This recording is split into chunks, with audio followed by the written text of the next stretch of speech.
Welcome to In Our Town, Conversations with Springfieldians Making a Difference. I'm your host, Tom Carlson, publisher of the Springfield Daily Citizen.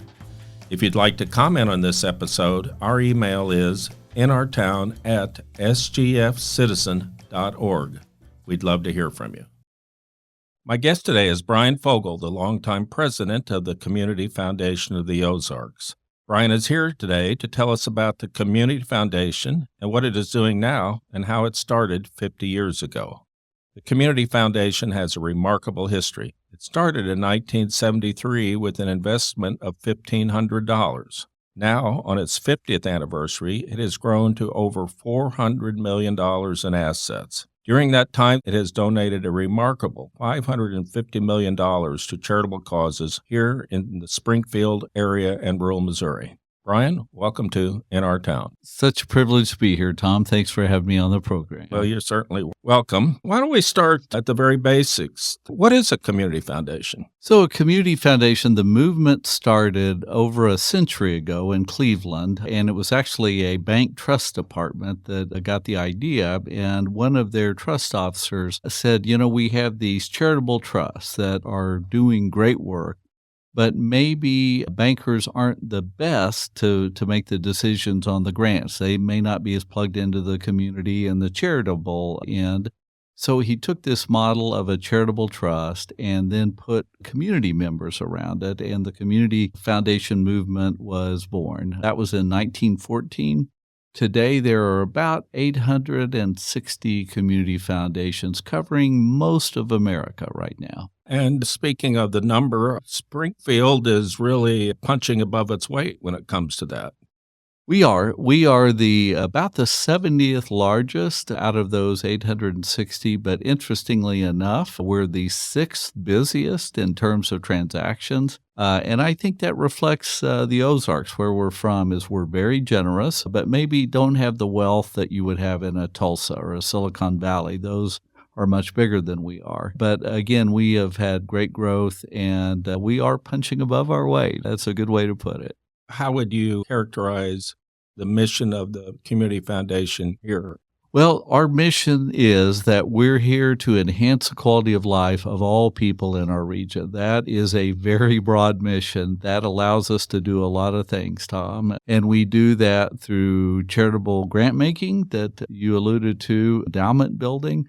But also equally as important to me is collaboration and leadership. So we like to take the lead on a lot of things when we don't see others doing that. We do not offer services, so, direct services like other nonprofits do. So we like to see ourselves as we call even-handed conveners, where we can get people to the table to talk about things because we're not competing with them, that we're supporting. Well, you're doing more than that as well, from my perspective, because that sounds like one big organization helping other big organizations. But in fact, you have a few thousand small donor-advised funds. So if a little guy like me wants to leave some money to the Humane Society, he or she can do it, right? I think one of the things that makes the Community Foundation model work so well is that we're place-based and that we reflect that area we're from. So to your point, our minimums for funds are a fraction of what you would see in Silicon Valley, for instance, or even down the road in Tulsa. We know them very, very well. They are the second largest community foundation in the country, but their fund minimums would be much bigger than ours. That works well in Tulsa, would not work well here in the Ozarks. I'm not sure a lot of people would remember those folks that started the Community Foundation, but they were remarkable people. I can think of former Mayor Jim Payne, Ann Drummond, who was on the city council, but also very involved civically, Jan Horton, and then the estate attorneys like Vinnie Tyndall and John Carnahan, and of course there was Harold Ambler, who was the architect behind BKD. I know you know that history. I think our listeners would like to hear a little bit about those people and how the Community Foundation got started. And it's a great story, and we are truly standing on their shoulders right now. I mean, those folks that started that. And fortunately, Tom, 3 of our founding members are still alive, still with us. It has been a privilege to talk to them about how that started. And there were many more at our 40th anniversary when we celebrated. And unfortunately, we've lost several of our founders, but just to hear those stories. But Jim Payne, our then mayor, went to Texas, and he went to a zoo and was talking to the folks behind it. How do you pay for the upkeep and all that? And they talked about a community foundation. And that was the first time he had heard of that concept. He brought that back to Springfield and started talking to people like Vinny and some of the estate planning council folks on there. And they started this thing called a community foundation. They went to the banks in town at the time and said, we want to start this thing. We need some seed money. So 15 banks gave them $100 for a total of $1,500. That got the then Community Foundation of Springfield Greene County going. It was all volunteer for the first 15 years until 1987. It was a whopping $1.5 million in assets. And the then board said, if we're going to grow more, we probably need a staff person. Uh-huh. So they reached out to Jan Horton, who was at KOZK at the time. And I think of the courage it took both for the board to say, we're going to raise the money to pay Jan's salary, and for Jan to say yes, who was very effective and doing a great job at KOZK, to also say, yeah, I'll take a gamble too and try and get this thing off the ground. So 1987, and then it just took off from there with Jan's leadership. And again, the important board leadership. I think one of the things that had to help was Jan was and her whole family, as far as that goes. Of course, as you know, her sisters, Roseanne Bentley, John Bentley's wife, they had such stature in the community. And if you're raising money, you have to have credibility. People who believe that you're going to take their hard-earned dollars and spend them as direct. I think Jan was such an exemplar like that. And it wasn't too long after that, wasn't it Susie Rzeska that was her, her bookkeeper? And the two of them carried it on for a long while, didn't they? Absolutely. Jan retired back about 2002. Susie stayed with us and only retired probably 3 years ago. It was right prior to the pandemic. And again, Susie was the second employee ever hired and came about 6 months after Jan was hired. She came in 1988 and was, saw it from that $1.5 million up to almost where we are now. So what a great run Susie had too. I've read the history of Community Foundation, primarily an article by Vince Tyndall. There was some concern initially about what its mission was and if it would somehow or other detract from what the United Way did. Community Foundation, of course, is into having assets and then letting the income that's generated from that be directed to the objectives of the donors. You build assets and hopefully it grows, but on the other hand, it was seen as maybe something that could hurt the United Way. And that goes on in every community. Most communities that have a community foundation have a United Way. And the United Way model is really based on workplace giving and giving now for those needs. So that's kind of what the United Way does. And the Community Foundation, we talk about our focus is forever. A lot of our funds that we try to talk to donors are about endowments and building a permanent fund that will go on forever and ever, giving scholarships or giving funds to certain fields of interest, et cetera. So I've often heard it said that United Ways are really kind of the checking account of charity, and community foundations are really the time deposits, the savings accounts and putting it that way. So, we have a great relationship here with United Way. They're our neighbors. Community Foundation of the Ozarks decided to build where it built back in 2005 and 6. That was one of the things that really was appealing to that board.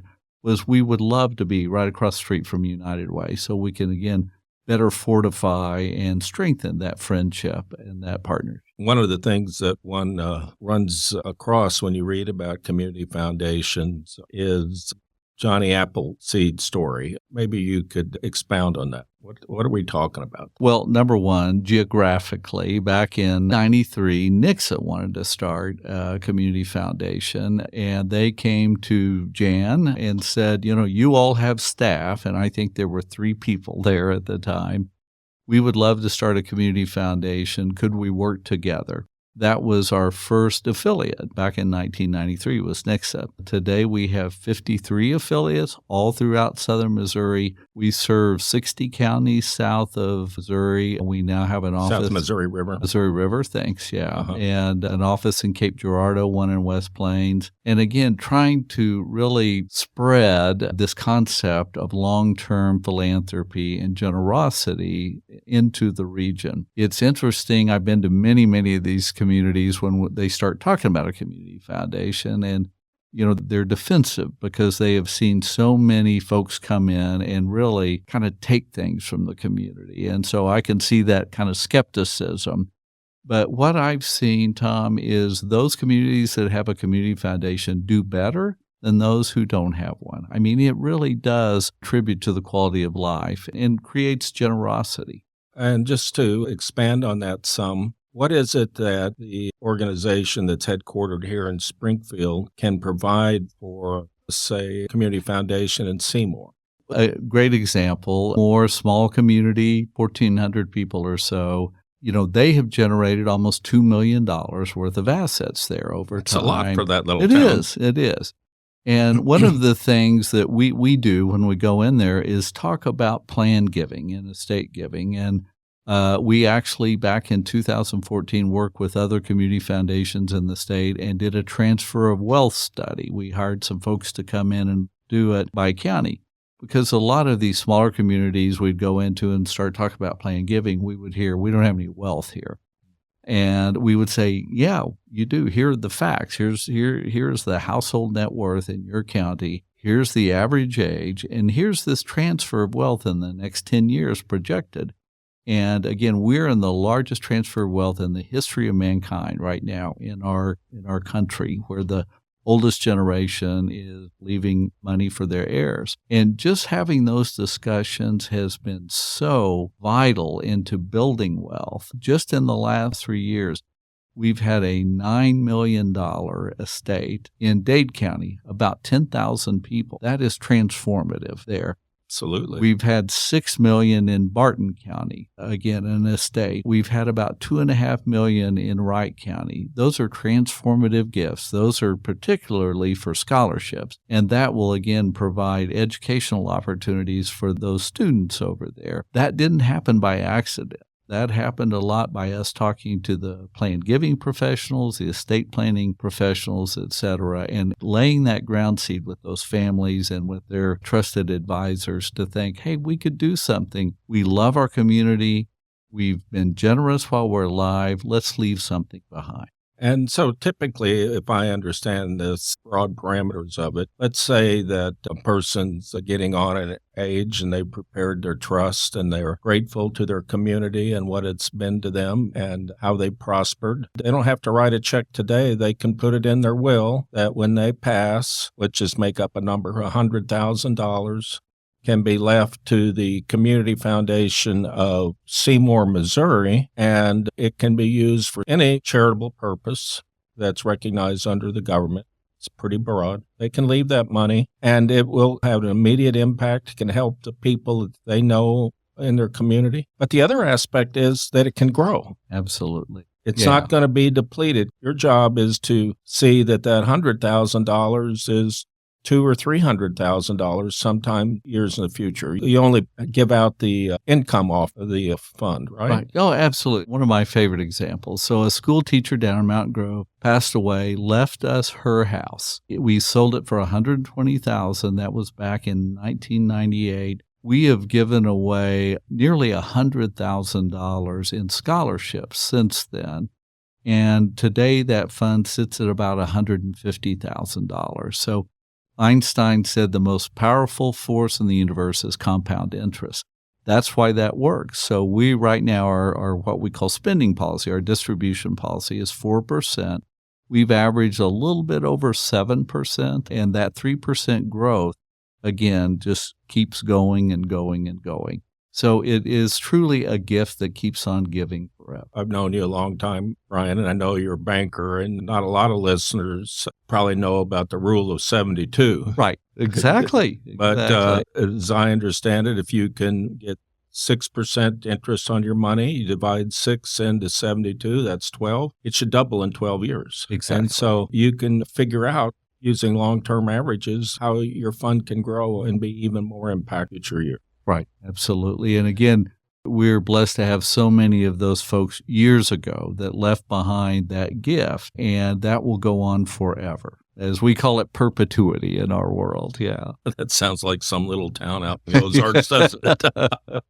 How would somebody who's interested in leaving a bequest for charitable purposes and is interested in having the foundation invest the money and make sure the money is spent according to their wishes, how would they go getting it in the will and that sort of thing? So when I first started, as you mentioned, Tom, I was a banker, and I was scared to death that when I came on board, somebody's going to ask me about a NIMCRUT or all these, charitable remainder trusts, et cetera. I've never had that question in 15 years. So 80% of all planned gifts are left through either putting something on your title, jointly with your heirs, or just a simple will, 80%. But what we encourage folks to do is first talk to their professional advisor, their tax attorney or their, CPA, et cetera, and kind of talk to them about what they want to do, and then visit with us. And one of the blessings and the curse of the Community Foundation is flexibility. We can do so many things. We have so many different types of funds that it's very confusing, certainly. But what we try to do is say, what is your intention? What do you want to do? And then we try to meld the right fund, again, a product with what they're trying to do. Certainly encourage folks to talk to their trusted advisor first about what they want to do. We'll be right back after this short break.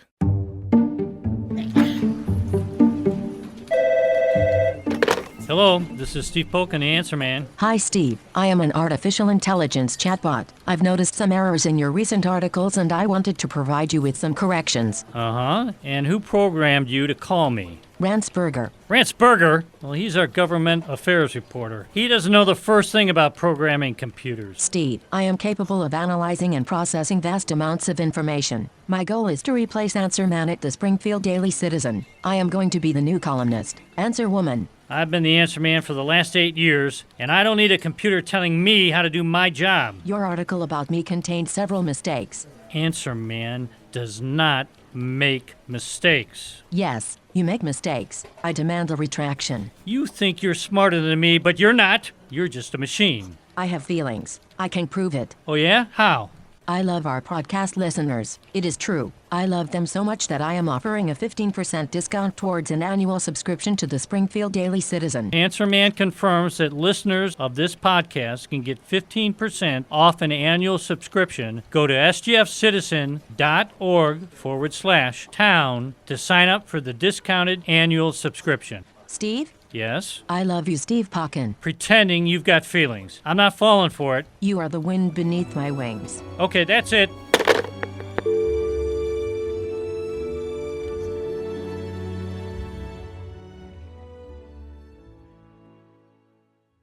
Talk about a will. I always remember my mother telling me that if I didn't get my act together, I need to remember that her will is written in pencil. But also, you don't have to wait to die either, do you? That's exactly right. Let's just say that you've prospered enough, you've got enough to finish the race, and so you have some money.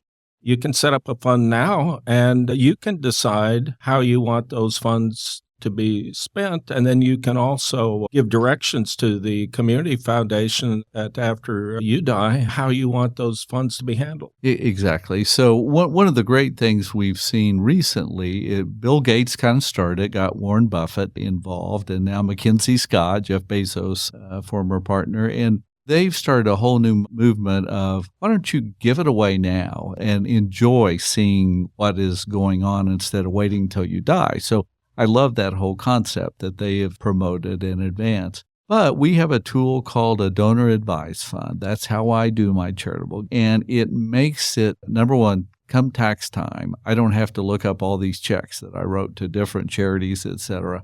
I can just look at what I put into my donor advised fund, and then I know that would be my charitable deduction. It also offers some advantages, tax advantages. If you might have an income situation in 1 year but don't want to have to give it all away that year, You can put it in your donor advised fund. You get a tax deduction, but you can wait to give it out of there. But most importantly, we work with 1,000 plus nonprofits. We know them well, and we have a lot of calls of somebody said, I really want to give to children, but I don't know who does what. And so we can work with them. Well, what do you want to see? There's so many different facets of working with children or animals or whatever, your passion is. And so we offer those services very free of charge. We do a lot of donor education. We had a luncheon just last week, brought in a nationally known syndicated speaker talking about decluttering, not only decluttering your own house, but also decluttering your financial. So you're leaving something behind and not burdening your children with both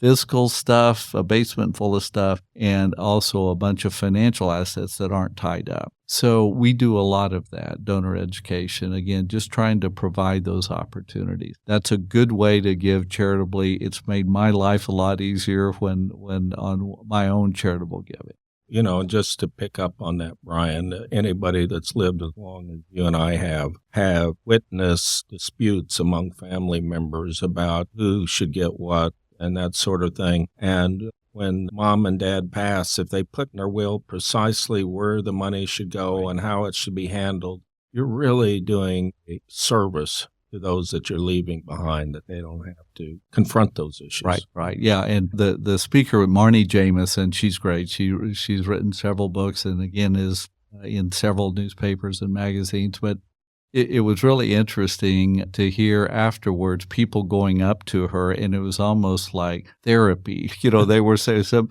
somebody who had been retired for years who said, I still have my Boy Scout uniform. I mean, they were just trying to, and I had another person that sent me something that said, I've had all this stuff in my basement for years. I'm getting rid of it, thanks to your speaker last week. So it's not just the financial stuff, it's also the fiscal stuff. As Marnie said, they don't want it. They don't want their homework from sixth grade. They would have taken it with them.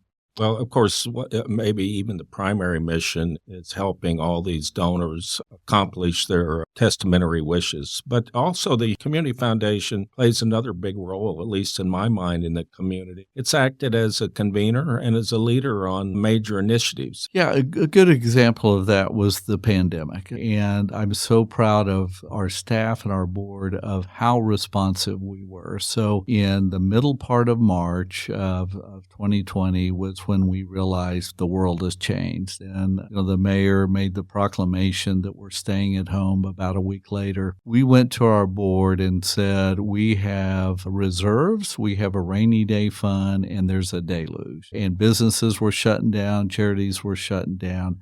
So that happened in mid-March. We made our first grants out the door before April 1st. Just to be that responsive. In August of that year, when the school district said, our kids aren't coming back, you're going to have to learn from home, that day we put out a grant request to all of these folks that could have learning hubs like Discovery Center and other places. And again, in one day, we put a grant request out there and started giving money away so nonprofits could bring children in and learn together since the schools were.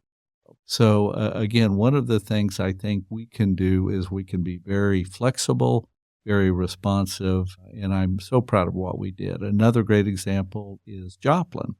And again, working there on their recovery after the tornado, we raised over $14 million for the recovery. Our last grant was made the 5th anniversary of the tornado.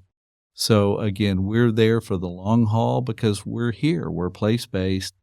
Our boards are made up of the people who know and love their community the best, and that's their residents. And I think, again, being place-based, that's what makes it work. Well, a couple other things. That your first maybe experience was the Stockton tornado in 2003. This is the 20th anniversary. Right. Yeah. And also on community issues like community focus report. The Chamber every year takes a community leadership visit. That came out of Lexington, Kentucky back in 2003. And it's sort of a grade card of a community to say, here are the things that we do really well. Here are the things, the red flag issues that we need to improve upon. And where I see that benefit is we have it's kind of an economic big problem. We have limited resources and unlimited needs.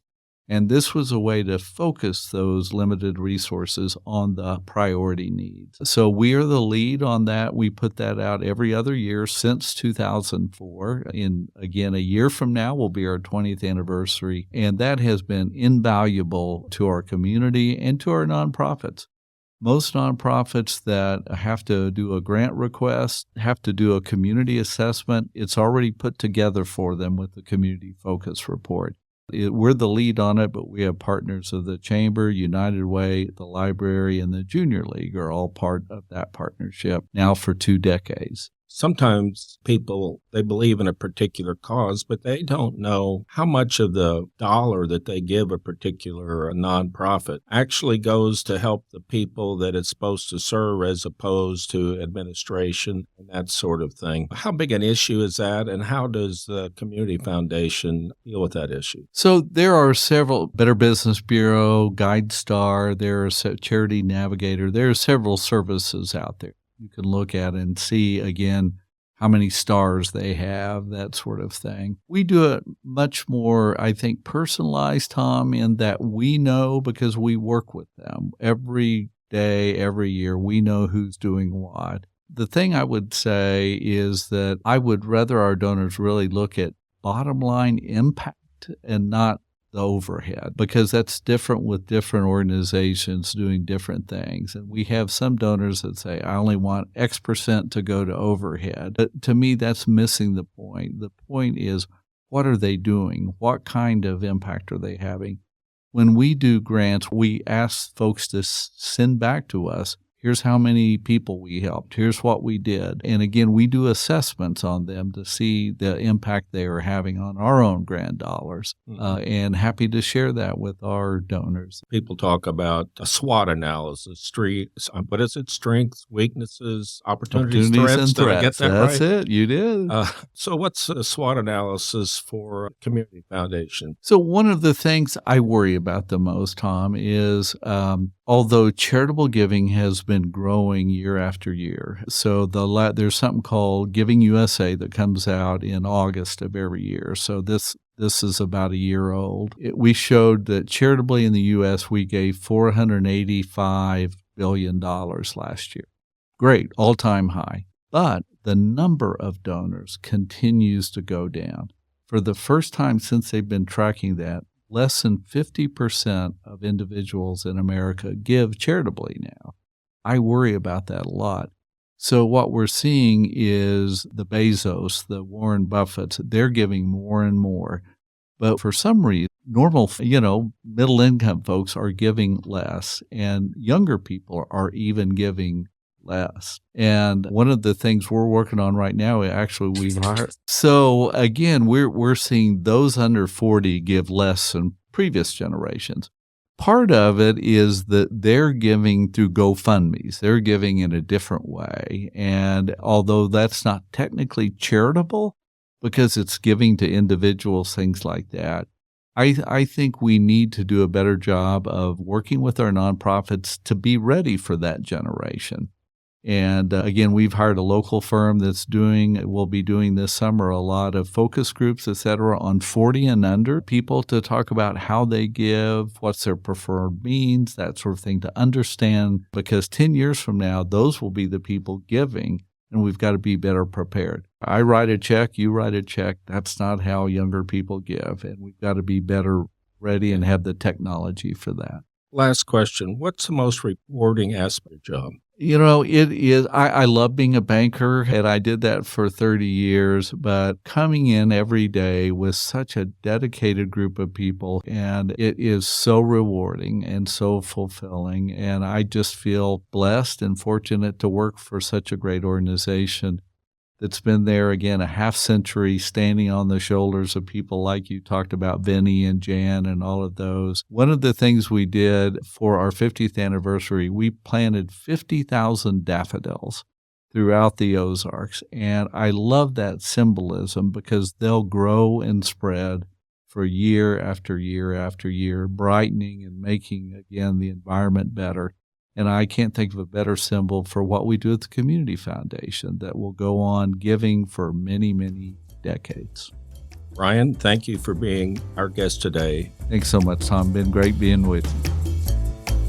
That's it for this week, and many thanks for listening. If you'd like to listen to other episodes, you can visit the Springfield Daily Citizen website at sgfcitizen.org/innertown or subscribe wherever you get your podcasts.